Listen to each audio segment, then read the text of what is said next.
President Obama in Mexico tonight. He promised to help the Mexican government fight violent drug cartels. Now, 8,000 people have been killed in the past 2 years, including more than 1,000 so far this year.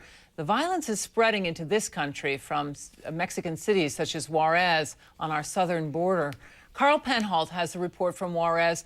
We should warn you, it does contain graphic images. The police radio crackles. Shots are being fired downtown.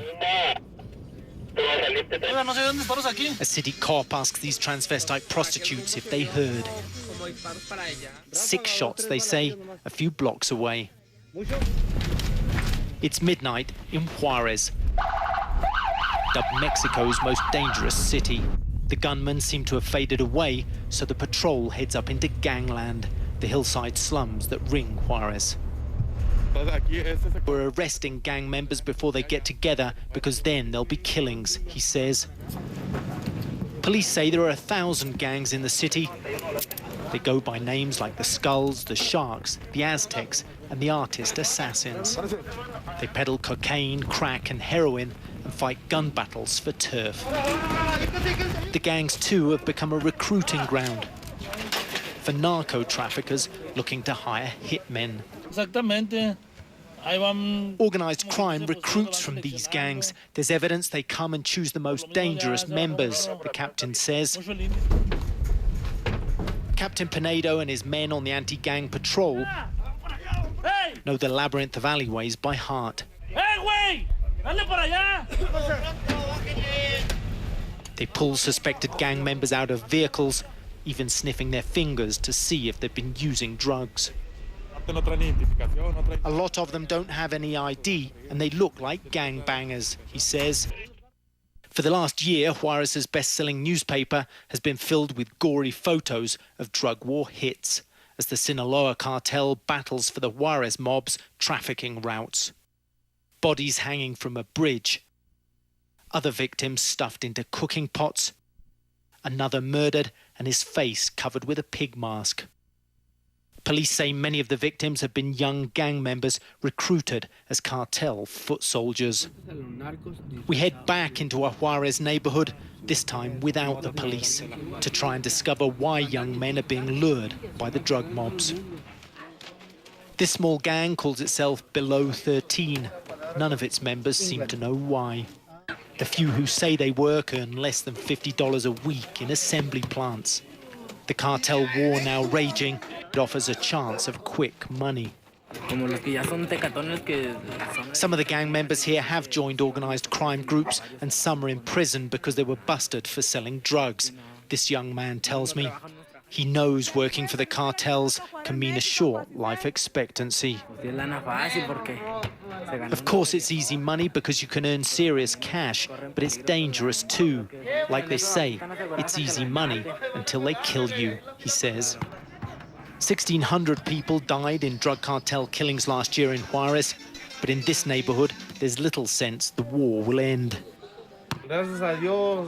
Thank God we're alive. We're going to show all the hitmen that Juarez is #1, he boasts. Fighting talk that bodes of more untimely deaths. Carl Penholt, CNN, Juarez, Mexico. Mexican troops today engaged in a bloody shootout with drug cartel gunmen. 15 cartel members were killed. 1 soldier died in the gun battle near the Pacific resort of Acapulco. And the Army unit was on patrol when the cartel gunmen opened fire. The troops recovered a number of rifles, handguns, grenade, and ammunition. Well, joining me now, Professor George Grayson from the College of William and Mary, and he is the author of Mexico's Struggle with Drugs and Thugs. We have joining us also CNN military analyst General David Grange, and also syndicated columnist and CNN contributor Miguel Perez. Gentlemen, thanks for joining me. A very disturbing report. I'd like to start with the issue of cartel violence. And Professor Grayson, you've pointed out many times that this is not just a south of the border issue. This is an American cities issue. Explain that a bit for our viewers. Well, the cartels have migrated to every state in the Union, including most Canadian provinces. And they have especially major strongholds in cities like Dallas, Atlanta, and Los Angeles. And they take advantage of the illegal immigrants who are here, and the cartel members and their accomplices can sort of swim in the stream of illegal workers who would like to make some money and can do so by lending a hand to organized crime. General Grange, this has become almost a military issue. Americans asking for maybe troops to be sent to the border. What do you see in terms of strategy that could be done to help this situation? Well, I believe, Kitty, that the National Guard can be used. I mean, we have some laws like Pasi Comitatus and that where regular Army units could not unless there were some waivers made. But really, going back to the doctor's comment, I mean, I think we ought to have tough action, but I think we have to have it in depth, from the border all the way back through our own country, up through to Canada, as well as helping the Mexican government inside of Mexico. And if you don't do it in depth, you're not going to be able to take it down. And so I would like to see, if you could use the word, a surge of all different elements of power, diplomatic, informational, military, law enforcement, economic, etc., to take this thing on and nip it in the bud. Miguel Perez, you were actually, you know Juarez. You were there. I was there, yeah. About 10 years ago, Kitty, I was in Juarez, and I was going back and forth. And you mentioned how it's affecting us, U.S. cities. Of all cities, then we have to look at El Paso, Texas, because El Paso, Texas and Ciudad Juarez are one single metropolitan area. There's one river dividing these two cities, but it's really one metropolitan area. And when I was there 10 years ago, people would go back and forth commuting. In fact, El Paso didn't have much of a nightlife, so everybody in El Paso used to go to Juarez on the weekend to go to the clubs and so forth. I'm sure that's changed a lot right now. I wouldn't want to be going back and forth, but it is affecting us on this side of the border, of course. It certainly is. You know, I'd like to draw some attention to some comments that in a joint press conference in Mexico City, President Obama actually spoke about American drug consumption, the flow of assault weapons over the border, and it was very much mirroring the comments of Mexico's president. Let's listen to that for just a moment. I will not pretend that this is Mexico's responsibility alone. A demand for these drugs in the United States is what is helping to keep these cartels in business. This war is being waged with guns purchased not here, but in the United States. More than 90% of the guns recovered in Mexico come from the United States, many from gun shops that line our shared border. So we have responsibilities as well. We have to do our part. Professor Grayson, that 90% of gun statistic, do you think it's accurate? No, it's a blue sky figure. That counts only the weapons that the Mexican authorities have shared with their U.S. counterparts. And so the figure is substantially lower. But that's beside the point. If all the weapons that flow into Mexico were interdicted, the cartels have so much money that they could go into the international arms market and develop the arsenals of any size they wanted. And so cutting off the flow from the U.S. would be perhaps a thorn in the side, but certainly not a dagger in the heart of the cartels. General Grange, I'd like to get your thoughts on that. And also, do you think what do you think the Obama administration would say and do on the promise about assault weapons? Well, first of all, most of the weapons that get into the hands in Mexico obviously are usually resale weapons sold to people that are not qualified to purchase the weapons. They're illegal sales.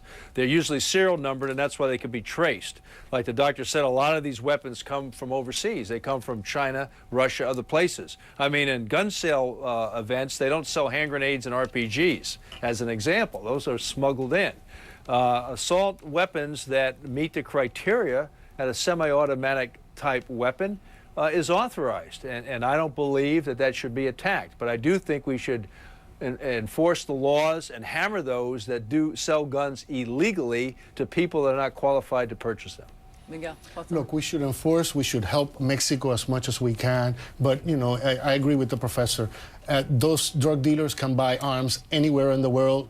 Colombia doesn't have a border with the United States, and they used to buy airplanes and submarines when they were going. So, let's remember that. Also, the drug, I think it's a myth to blame only the United States. The whole world is consuming drugs right now, and so that excuse that we keep hearing, well, the arms are coming, and you're consuming the drugs, and you're sending us the arms.